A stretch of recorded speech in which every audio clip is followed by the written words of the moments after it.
Jaganmohan Reddy assembly నుంచి వెళ్ళిపోవడంపై ఏమంటారు? వెళ్ళిపోవడానికి ఏమన్నా ఏముందండి, వాళ్ళకి మాట్లాడడానికి మాటలు లేవు కాబట్టి, దేనికి అర్హత లేదు కాబట్టి వాళ్ళు అక్కడికి రావడానికి దేనికి పనికిరారు కాబట్టి రావట్లేదు. కట్ అయిపోతాయి అనుకున్నారా ఏమనుకున్నారో ఒక భయంతో వచ్చి అడుగు పెట్టి అలా వెళ్ళిపోయారు. అంటే అసెంబ్లీలో రద్దు చేస్తారని అందుకే ఆయన సస్పెండ్ చేస్తారు అందుకనే ఆయన అసెంబ్లీకి వెళ్ళారంటారా? అంతే కదా, మరి అందు గురించే కదా. మరి ఇన్ని సంవత్సరాల నుంచి రాకోకుండా అక్కడ కూర్చొని ఇక్కడ కూర్చొని మీడియాలలో వాళ్ళతో మాట్లాడి చీలతో మాట్లాడించి పనికి మాలే అన్ని మేం చేయలేదు మా మీద చేస్తున్నాడని చెప్పి ప్రెస్ మీటింగ్ మాట్లాడించడం చేస్తూనే ఉన్నాడు కదా. మరి నీ తప్పు లేనప్పుడు మరి నిజాయితీగా నిలిచే మరి అసెంబ్లీలో మాట్లాడొచ్చు కదా. మరి ఎందుకు వెళ్ళిపోయావు?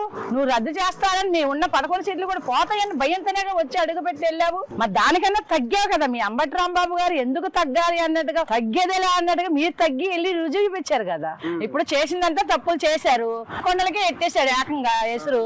ఇప్పుడు దాని వల్ల ఇచ్చేయాలి కాబట్టి ఇప్పుడు లడ్డు విషయంలో ఎక్కడ విషయం అవుతుంది, 10 మందికి ఎక్కడ సమాధానం చెప్పాల్సింది వచ్చింది. సమాధానం లేదు వీళ్ళ దగ్గర కాబట్టి అడిగిన వాళ్ళకి ఏదైనా కానీ నిజాయితీగా చెప్పాలంటే వాళ్ళ దగ్గర ఏ విధంగా చెప్తారు? నేనే అడుగుతున్నా. లడ్డు దాంట్లో జరిగింది, మరి తప్పు లేనప్పుడు నిలబడి అసెంబ్లీలో మాట్లాడొచ్చు కదా. అంటే నువ్వు భయపడ్డావు కదా, అంటే మీ దగ్గర మాటలు లేవు కదా.